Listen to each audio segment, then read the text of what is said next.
"Hey boss, we'll reach the village in 20 minutes. Get your stuff and get out as soon as I park my boat.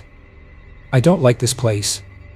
I was used to this kind of talk. Being a nonprofit doctor, I had to visit several isolated places to check up on the community. The village I was visiting was not part of my usual. It was the second time I was going to visit them. I was asked by a friend who works with the local government to make sure they were vaccinated or at least know nothing bad happened to them.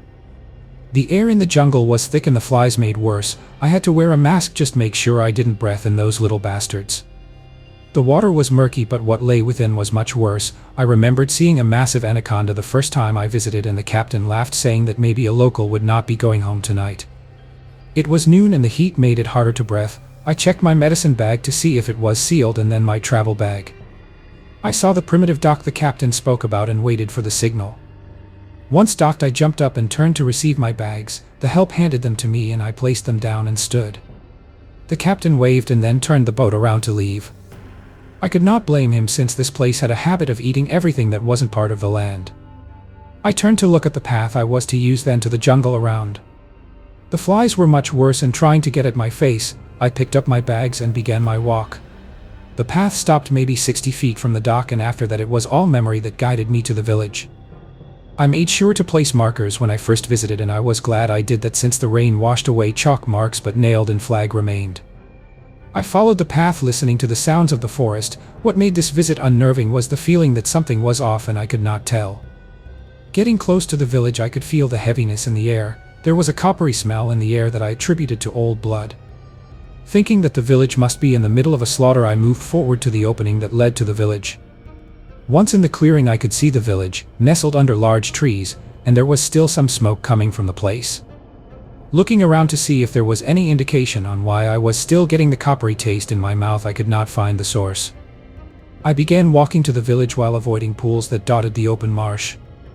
Looking up to see birds flying in a circular motion, I realized that they were doing so above the village. That brought the feeling of dread in me. I hastened to the village to see if someone needed my help, and when I reached, my heart dropped at the sight before me. There was a tree at the center of the village where the people would hold official meetings and other activities. It was the center of everything they worked from. I stood there looking at the tree now. From it hung bodies. They were hung lower to the ground, which was why I did not see them from further away. What made things worse was that each and every hanging body had their bellies cut open, spilling out their insides onto the ground. This was what the birds were feasting upon. There were other animals also feasting on the grisly buffet. I fell to my knees and removed the net hat to throw up. The entire scene was something out of a nightmare. As I tried to breathe, I looked at the small huts these people lived in. They were untouched and nothing in the area looked like they were attacked. I got up and pulled out my satellite phone to call for help. I knew that whoever had done this might still be around. I dropped the bags and started looking around to see if there were any survivors or something to tell me what happened here. The phone took longer to start since I was in the middle of a rainforest and coverage here was very spotty. I checked the first few houses and then made my way to the tree. I hated to go there, but I needed to know. There was a jaguar in the mix enjoying the free meal, so I shot in the air a couple of times to scare off the animals and birds. If there was someone around, they would attack, but with a jaguar also prowling gave me some hope that whoever did this is long gone. I began to check the bodies and see who could have done this. The first set of bodies I checked, I could see slashes. The slashes were done with a rough blade, something like a serrated blade. Putting on gloves while checking the perimeter for the jaguar and other animals, I examined the wounds closely and could see that the blade was a bone type, since there were pieces of it in the stomach. I could no longer take the smell and the scene, so I retreated to an open area so I could gather my thoughts. This was too much, and I knew that I needed to get out of here as soon as I can. There was no other way I could go, so I had to take my chances. I checked the pistol I carried and extra bullets I had on hand. Enough for the while, and with the fading light I needed to find a place to hide and wait until the evacuation. I tried to call my contact back in the city and was not getting a clear signal, so made my way back to the open area and tried again. I got him and explained the situation roughly and told I need to get out of here immediately. He told me that it would take 4 hours or more because he was the only one who knew exactly where I was. I had to find a way to hunker down and hope whoever attacked the village does not return. I had no choice but to wait now, so I accepted and hung up. I went back to the hut I was in and sat there and waited. I wasn't long before I heard footfalls of something prowling around the hut. I braced to fire only to find it was just a monkey sniffing around. It saw me and scuttled away. There were more that did the same. I remained wary of every sound until I felt the sudden silence. There was a fine mist making its way past the door and it looked like a carpet of smoke. I checked the time and it was still 3 hours to go. I tightened my grip and sat there waiting. I heard their voices before the footsteps. A shrill howling pierced the night. Through the buzzing of flies I heard them. They were close and I raised my pistol. Multiple footfalls could be heard coming from outside. I could no gauge the direction. I remained still waiting for whoever it was. Finally, with the help of moonlight, I saw a shadow crawl its way past the door. It was past the door and I saw the figure pass the opening slowly as if looking for something. I remained as quiet as I could. Then another passed the opening, but this one stopped to look inside.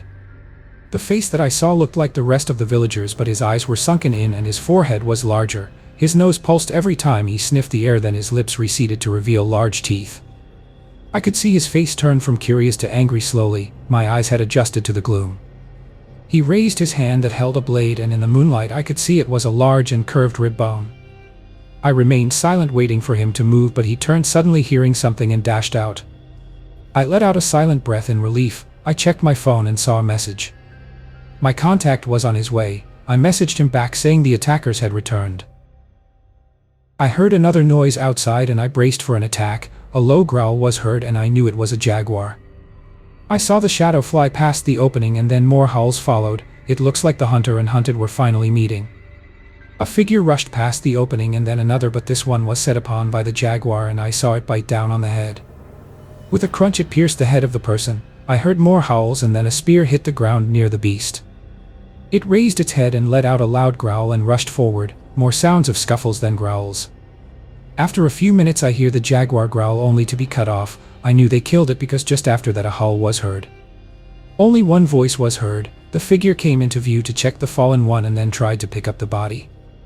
The head turned and he looked right at me. He bared his teeth and tried to rush at me. I fired a round at him and it pushed him back. He looked at himself confused, then at me. Again he tried to rush forward and I fired again, this time hitting him on the neck. He staggered backward, grasping at his neck. The sound of air escaping his neck and gurgling of blood from his mouth. The men dropped down twitching. I then heard someone run forward and something flew out of the gloom and hit my left hand. It was spear and I shouted in pain.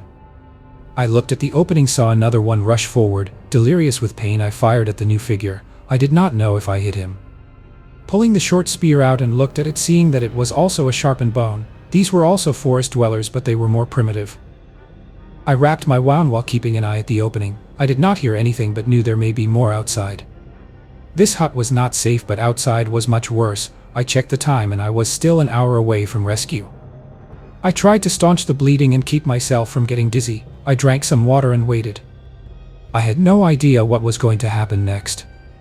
A few minutes passed and there was no movement outside. Still I remained. The heat was making the pain worse, and I knew the smell of blood would attract even more flies. The worst would be the bot flies. Nothing came. I waited still. Finally I heard footsteps coming closer.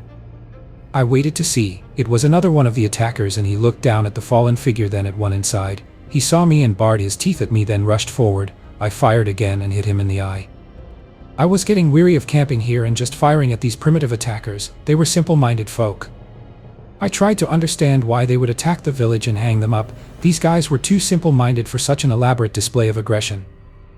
I heard a deafening roar of something outside. It was so loud the hut shook. I did not want to move, but knew that I might have to figure out something in case this thing attacked the hut. I waited, but nothing came. Then I heard whispers of some dialect I had never heard before. I did not hear any footsteps or howls to indicate there was anyone outside. I waited still.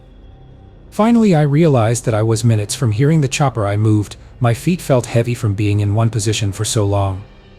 I tried to get some blood running and checked my wound. I needed to get out of here but be as quiet as I could. Then I heard the voice from outside. It was a woman's voice chanting something.